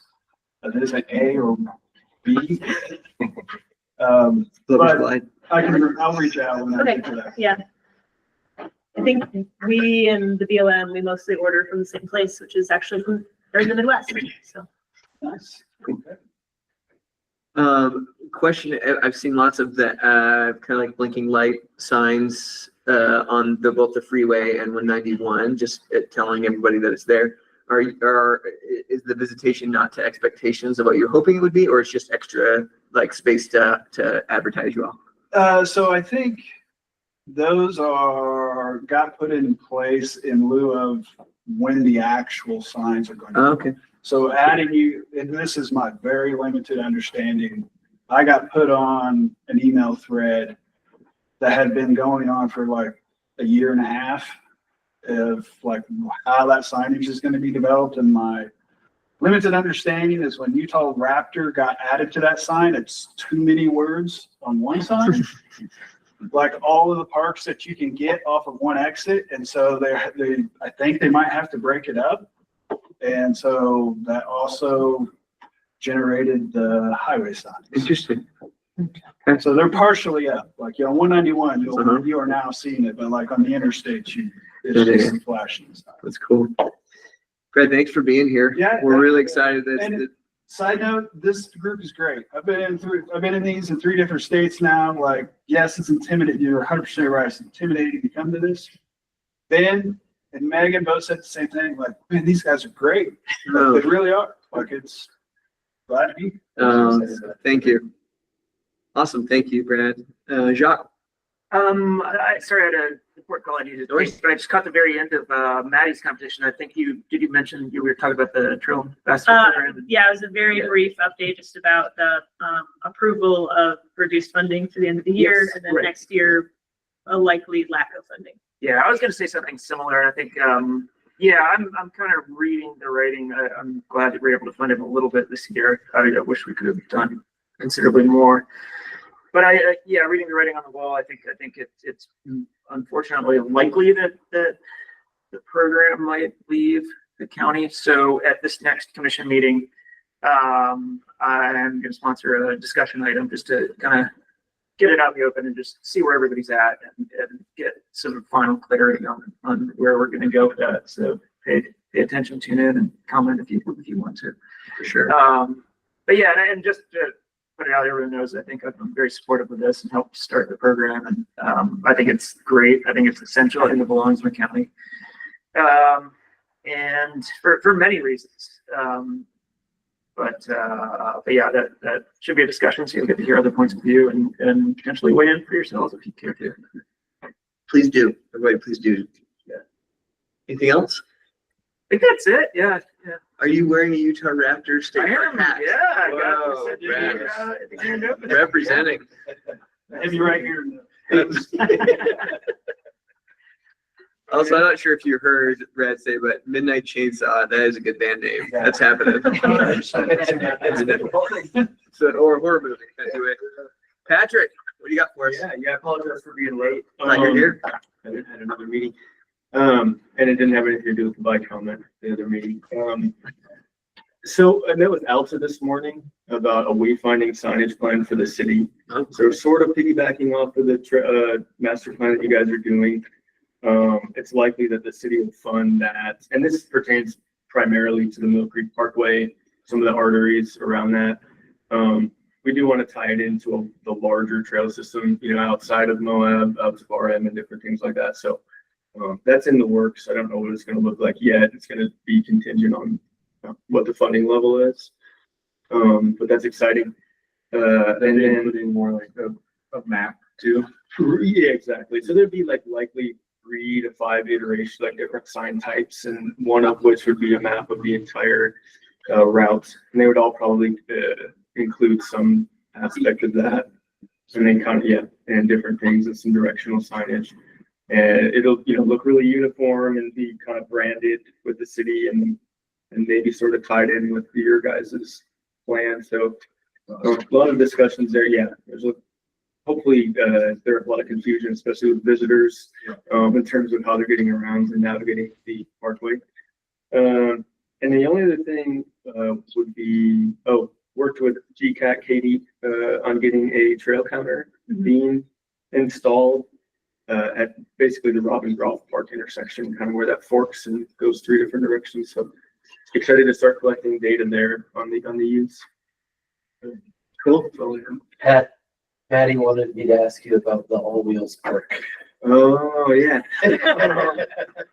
All Wheels Park. Yeah, still in discussions with, talked to a few contractors. Sort of waiting to get some guidance from leadership and see what the priorities of the city are. Right now, we're looking at like the Center Street ball fields. There it is. Center Street ball fields were sort of identified right now as the next big project, but the All Wheels Park's gaining a lot of momentum, and we're definitely supportive of that and realize that's a big need. It's identified in our master plan. So hopefully, priorities might change. Things could change, but starting to look at grants. There's a lot of grant opportunities for that. Some that don't require a match. So, but we know there's a lot of interest. If people are interested, they're welcome to reach out. I think the more of a case that can be made, the better chance of something like this pushing through soon. It's not a matter of like if it'll happen. It's just kind of a matter of when and sort of getting it prioritized on that list. Okay. Awesome. I will volunteer to help you. There you go. I think it would be cool. Yeah, yeah. Like the skate park. Yeah, it would be on All wheels. Yeah, it'd be on the Swanee Park footprint, so we would be able to expand that by 2 or 3 times its size and asphalt pump track. Yeah, a lot of different elements. We're kind of a progressive skate park here. Yeah. Robin Griff, the sand park, the sand little kid park. Any updates on if that's going to be any more improved or shoveled out or? It's kind of bikeable. We go. My daughter and I go Bags sometimes. down there and fill with sand and. That's true. Yeah, I don't know. I can talk to our parks crew whether or not they plan on trying to remove any more sediment, or whether or not compaction is the next route. I know there's a few features that You definitely can't get to all the features right now. Yeah, just with so we still need some more removal. They got their new tractor and it's still a little bit tight in there, so hand shoveling might be. I know people are tired of those volunteer days shoveling that part. But, That's great. But yeah, I'll check with that crew and see what their line is. Thank you. Okay, anything else, Patrick? Yeah, that's all I got. Okay, Scott.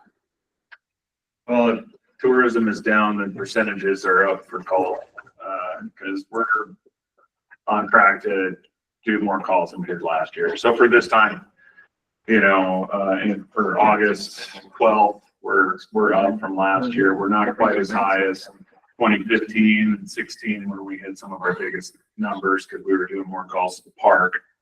Right now, it's pretty typical of what you'd see at Delicate Arch, which is they're out of water. It's interesting. We had in the last 3 weeks, we've had 3 calls to Fisher Towers, people getting lost, going from trying to come back from the Titan or whatever, and then they end up going down Red Onion Trail. So we're working with the BLM to kind of maybe address that. Carrie had reached out. She's looking for her e-bike numbers. It's something we've never tracked. We track a lot of things. We don't specifically track bikes versus e-bikes. So that'll be something that we'll start getting more data on. We're still getting people riding out Slick Rock Trail with a single water bottle, and they manage to get as far away as they can before they call it. I was thinking about e-bikes a lot. I just spent my 22nd wedding anniversary over in Palisade. We were biking all the trails around there with our e-bikes, and they've got a lot of designated bike paths, which I can kind of almost see happening around Moab. And what they've done is they'll have that center post that, keeps cars driving on there, but they've got a lock. So that, you know, EMS or whatever could just, you know, move that post and drive down that trail and could see something like that on Mill Creek or some of these other paved, you know, specific trails for emergency services. So that's something to consider. Awesome. Okay, anything else?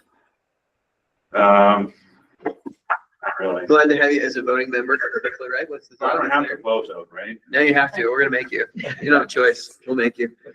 Thank you. Thank you very much. We don't have a health department rep here. Jonathan's online. Oh, that's right, I'm here. Jonathan. Hi, Hi. yeah. What do you do for us?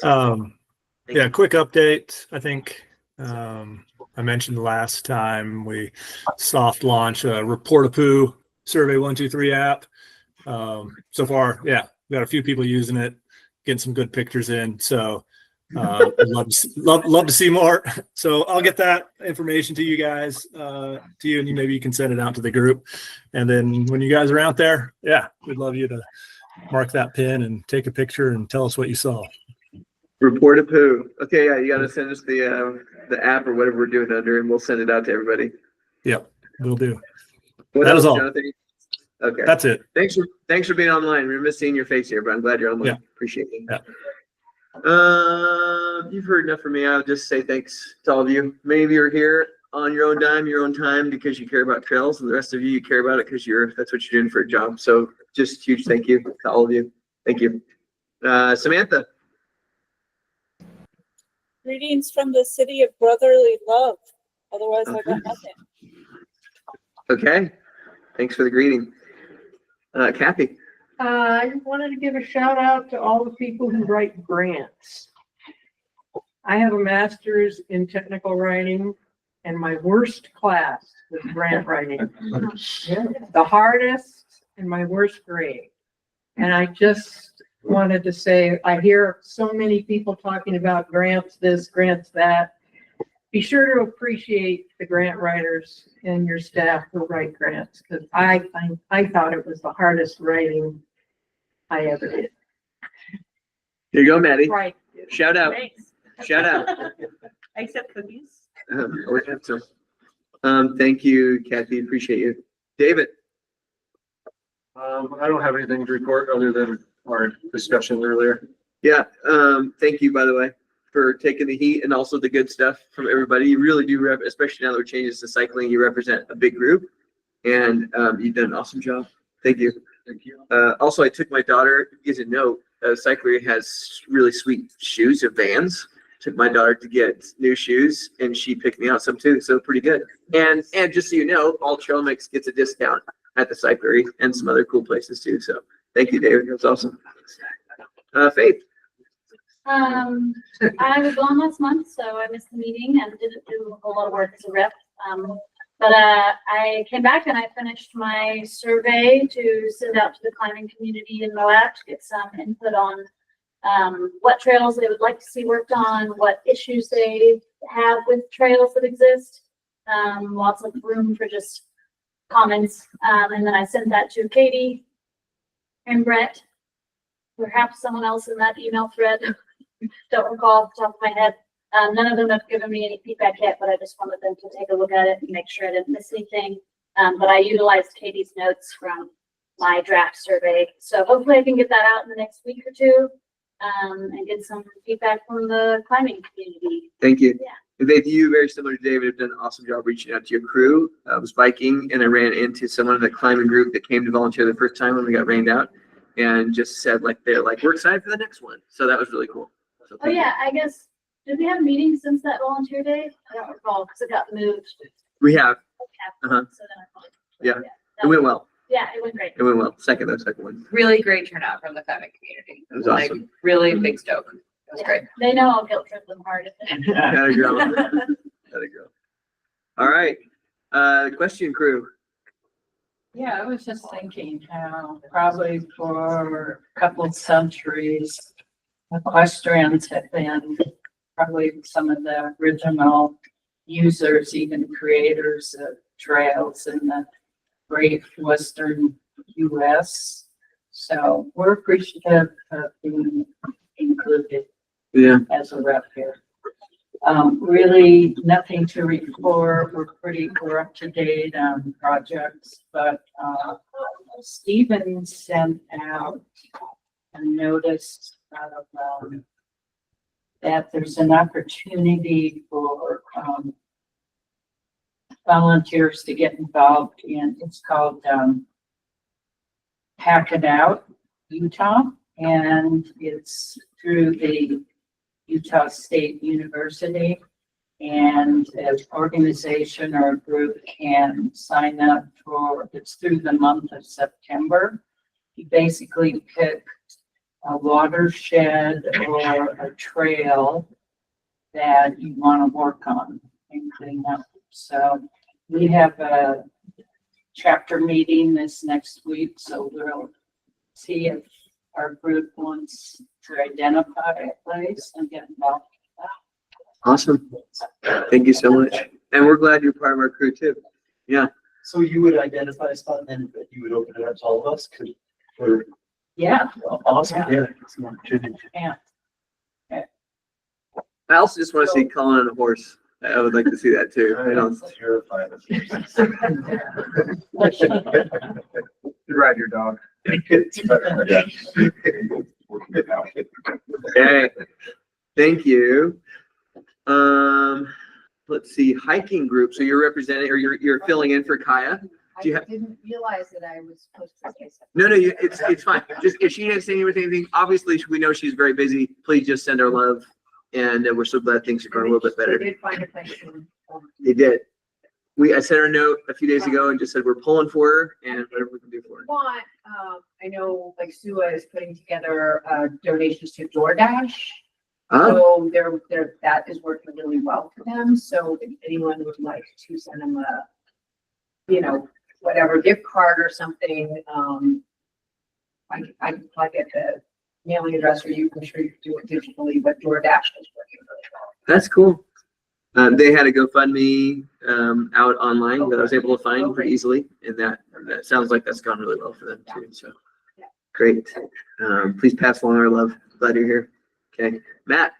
The running community, since we last met, we're up to 11 out of the 18 races have happened so far for this year. We're up to 4,221 finishers. And then I haven't got the last data from this weekend was up in the U100 50-mile race up in LaSalle's. They haven't posted the results yet, so I don't know how many people finished, but it's not that many. I'm assuming around like 50. Yeah. It was that big crowd. But overall, compared to last year, for all the running events, we're down about 10% So I've heard. finishers. So just a FYI on that. And then the next race is not until the end of September 29th. So it's another next week. But then probably the big plus is it sounds like running might be on discovermoab.com along with mountain bikers or alert people, as where to go running in this town. Cool. That's awesome. Which is huge. That is way big. Was that entrance that was down 10% or just finishers? It's finishers. I've only been adding up the finishers. Yeah. But yes, entrance also, like registrations. I've been chatting with other. Yeah, registrations are usually higher. Finishers, I'm only adding up the finishers because those are the ones that really come here and do the race. I would say for every race, about anywhere from 10 to 5% don't show up. What's the race at the end of September? That one is called the True Grit. It's a fundraiser for cancer for John Wayne. It's a nationwide one, and it's out at Red Cliffs. Goes up Onion Creek. It's only like a 10K, but it's a donation for. It's not that big of an attendees as last year. I think last year was the first year it happened. And this is going to be the second year in the Moab area. In other states, it's a lot bigger. But I think they just love the River Road, and somebody has a connection out there. So It's fun. It's Memorial. I don't know if All right, Matt, anything else? That's it. Okay. KP said nothing to report for skiing. Not a lot of skiing going on right now. She said she couldn't be here. So, Yeah. I'm not doing that. but this is really exciting. That hasn't happened since I've been here. Active transportation. Emily, anything else you'd like to report out? I have nothing to report yet. Okay. I'm here. So excited to have you here, and it's such a huge, especially right now, such an important role. So thank you. Thanks for Wait, saying yes. Before we move on from the Active transportation. reps. Oh, uh-huh. Well, just remember Joy does have a big stack of those. How big? Here, hold on up, Joy. Oh, I Whoa. got a big stack. Like, please take these and then go for it. Yeah, get a bunch of the state parks. So these have Pass them QR around. codes that'll take you to the survey. So, you know, equestrian hikers, et cetera, et cetera. If you're reaching out to members of your community, please take a stack of these to pass out. And then if you're sharing it online, it's just moabtrailplan.com. That's Awesome. my plug. Awesome. Thank you. Emily, welcome. Glad you're here. Let's see, Dave, it could not be here. Tim. Hey, the MMBA thing turned out really good up on Uwa Lake. Next year, I think we need to take over the entire campground. Really? And there is an otter in that pond. up I was waiting there. for somebody to talk about that. So, you know, it was pretty friendly, so I'm just saying. It's really friendly. Pretty comfortable. There's mixed emotions about the otter right now. Especially with kids. The otter likes kids. It's gonna bite a dog and then it's gonna get killed, so I There was more dog bites up there over the weekend than there was otter bites. More worried about surviving the winter. Anything else, Tim? Okay, thanks for volunteering at that event. There's a bunch of listeners. Yeah, appreciate everyone that was there. Mark? I'd like to heap more praise on Maddie and the whole Heap? grant writing, Have another cookie. grant writing appreciation. Yesterday, I signed a contract that Maddie helped facilitate for Friends of Anonymous Bike Park. We're gonna get just under $9,000 to install a bike workstation, some sitting benches, and a kiosk. Cool. Concrete pads for those to be on. And so at September's meeting, I hope to have a couple volunteer days on the calendar. So we'll work our volunteer pool like rented mules between Mud Springs and other local events to get that going. The Hoedown is coming up, which is a Moab Mountain Bike Association event that will incorporate bike races and mechanics clinics. So I'm hoping to potentially have this in place as a possible location for a mechanics clinic. Oh, cool. Outdoor, and then hopefully like Community Cycles, Evans program, utilize it for an outdoor al fresco mechanics area. The registration is open for the Hoedown. All right. And that's about it. Cool. It's a lot. It's exciting. Thank you, Mark. Appreciate it. Colin? Okay, I reported, so several meetings ago, we voted to have Jacques submit a letter about high visibility crosswalks to you, to the commission. I reported that the city was taking a little bit different approach. What we did was we made it citywide policy that as any crosswalks are upgraded or improved, that they are done so to a high visibility standard, with the hope that then we can take that to UDOT and say, hey, anything within the city limits, this is how we're addressing it. Can you please help us out with this on the crosswalks across Main Street downtown Moab? And UDOT said no. There was a lot more discussion in that, but ultimately they're worried about creating a new sort of standard with all these communities, the maintenance piece of it, you know, lots of different components. What they were willing to budge on was more pedestrian crossings, those hawk lights. So this fall, they're going to be doing a study at Dogwood by the BLM office. This one is for Katie Stevens specifically. Katie. So where what's called the Pack Creek Parkway dumps out on 191 there by the Chevron. So in all likelihood, in the next year or so, that will have a pedestrian crossing there. They were not ready to budge on the idea of another pedestrian crossing north of town by the Proper Brewing at this time. but they are willing to keep looking at that as the north end of town becomes more and more developed, at the potential for that. They are in the next week or two going to be doing the temporary bump outs on the 3 center blocks of Main Street Center, first north, first south.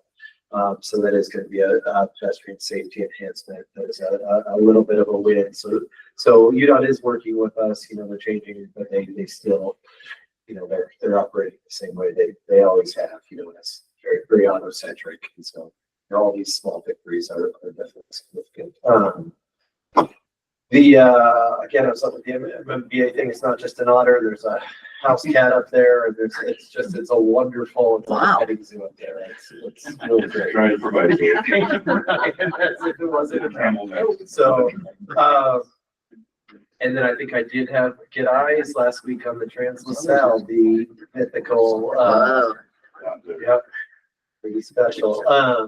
And then because she won't tell us, I wanted to give Kathy a shout out.